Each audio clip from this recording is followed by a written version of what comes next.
If you have a child or a family member, or i.e. this applies for you as well, a scare where you're worried you do have COVID, or your child is worried that they do have COVID, we have to dial down the tension on that immediately. So what did I do when Sienna, said that to me? The very first thing I did was a reframe. That was not hers to own. People, we are all trying to be as safe as we possibly can, and vigilant, and doing all the things we're supposed to do, the hand washing, the PPE. I'm not going into any big groups or any of those sorts of things. But the truth is, you can do all of that and you might still, get COVID, and that's the reality of it. There's no guilt, there's no fault on this, and all that matters is that you get well. Should your child have a scare, or should someone in your family have a scare, dial down that guilt, because the focus is on getting healthy and healing. And I like the idea of I have a spilt milk philosophy, that I may try to not spill the milk, in all sorts of ways, but once it's spilled, it's spilled, so then it's about now what, and what can we do about it? Really think about your bubble families, your people that you're close to and connected to. And I have one lesson from this last weekend. It is, thinking through a communication plan, what you would do in the moment that you have a worry around this. I mean, people talk about contact tracing, but it's when you're in a moment of reasonable health, and you have this, is one thing. What happens if you get in an emergency situation, which is what I was in, an absolute panic? What are you going to do in those moments, and who do you turn to, and how do you communicate, and what do you communicate? We were very lucky that the family that Sienna had come in contact with, and who, by the way, they had to contact the people that they'd been in contact with too. I have 2 friends and they have 2 friends. Absolutely dialed down both of our stress around this, and guilt that, somehow this had been, that at that time we thought she had COVID, and that it had been brought into this other family, and dialing down the guilt and removing the stigma around it, and support. So we were lucky enough to have that, and I wish that to you as well. And thinking about how what the plans are, what you need. I had cats and guineas to feed, and it might seem like the things that suddenly don't seem as important, like plants to water, but all of those sorts of things when you need the supports. Number 7 is removing the stigma and recognizing there is a stigma. I hadn't really thought there was until I worried that Sienna had COVID-19. And suddenly you realize, I mean, think about, we just had in the background Aiden, who swallowed something the wrong way. So one of our videographers, and think about, have you been in a store where you almost, you had to stuffle down a cough or a sneeze, and it had nothing to do with COVID. And yet you instantly felt everybody looking at you, or, that sort of sense around it. I remember living in Italy. I lived in Italy at the time that the SARS outbreak was here in Toronto. And I still remember, and that was like 2002, I think. And I was walking to school where I taught, and I remember being at a stoplight, and there was an Italian, and we just got talking, asked where I was from, and I said Canada, and I still remember him jumping back from me about 10 feet.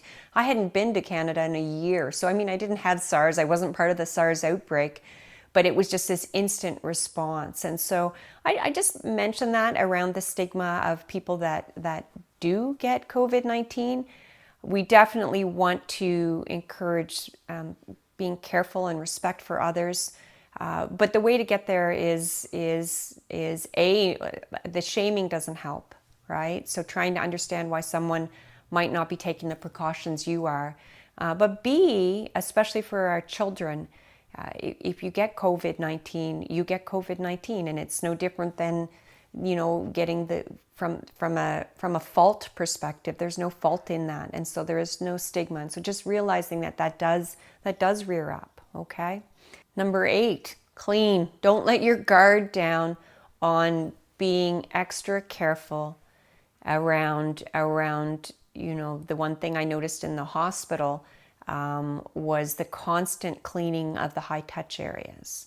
Okay, so that was, on top of the PPE was the constant cleaning of the high touch areas. And so really thinking about what comes into your home and the hand washing and all of these sorts of things are part of it. Two more. Number 9 is keep talking to your children. And so, children are at different ages biologically and developmentally, and there's different we as parents have to decide how much to share with our children. They're capable of understanding this they know more than you maybe realize. I like asking lots of questions, which can really help. But keeping the calm, keeping the balance, but also encouraging the vigilance. That's how we keep ourselves and our families and our communities safe. On the flip side of that is being very aware of the conversations you're having around your children. They're picking it up. Some of the things Sienna said to me this weekend, I did not say to her directly. And I don't even think I realized I said them in front of her, but she picked them up. And they were things that had come from me. And so being really, really careful in that balance. So having the conversations, asking questions is a great way. Something as simple as, how are you feeling about going back to school? What are you wondering about COVID-19 right now? What do you already know? How can I help you feel ready to go back to school? Or any sort of question that opens up some dialogue and keeps the balance, and that constant messaging that this is about being vigilant, being safe. Yes, we might be taking extra precautions, but that's what keeps us safe and what keeps others safe as well. Okay? And number 10, this one leads into the next video that I'm going to do. But one of the things that is happening and that I'm worried about is, as we here in Canada, and I realize different countries are in different places, and that many, we have followers from all over the world. So for example, in Australia, it's back to school is not in September, and so you're in a different place. In our New Zealand schools, there's in New Zealand, the folks we work with in New Zealand, there are no cases. You're in a different place. Here in Canada, we're about a month away from the school startup. In the US, some schools are starting now. And if you've probably followed in the news, there are reasons to be concerned for that.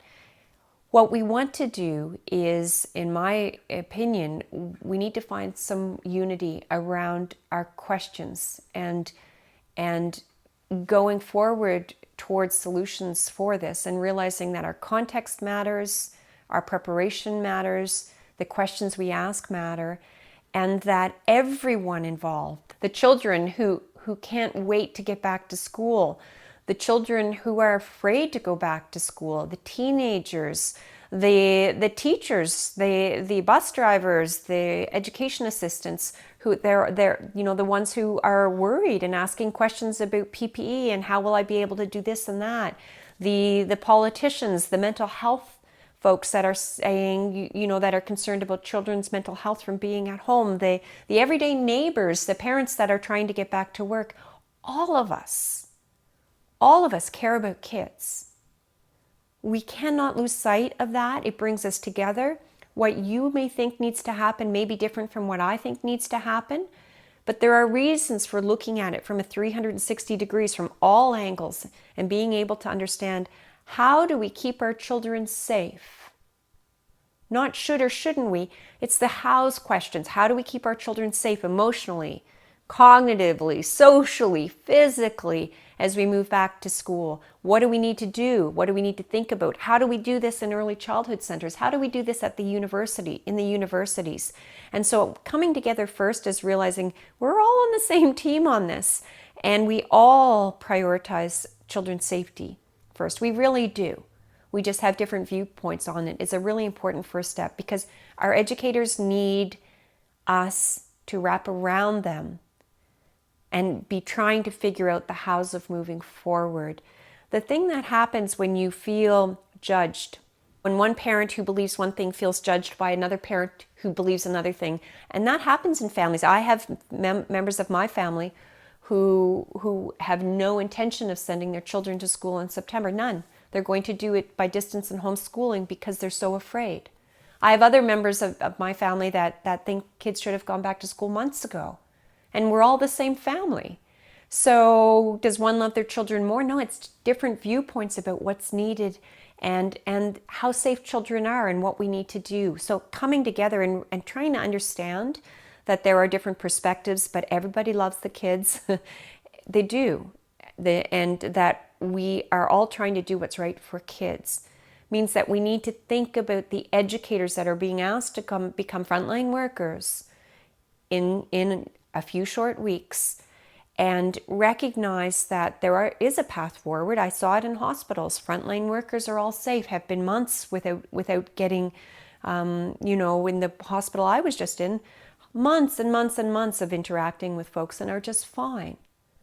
But that wasn't just let's go back to normal and everything's, there's very intentional, good choices, lots of precautions, preventative, and it is definitely a wraparound support of our frontline workers. Well, we need to look at that with our educators too, because if folks are being if you were being asked to go into a classroom, so let's say you're being asked to go into a classroom of 35, just hypothetically, 35 4 and 5-year-olds, and from some that English isn't their first language, some that it's their very first time in school, children that are going to have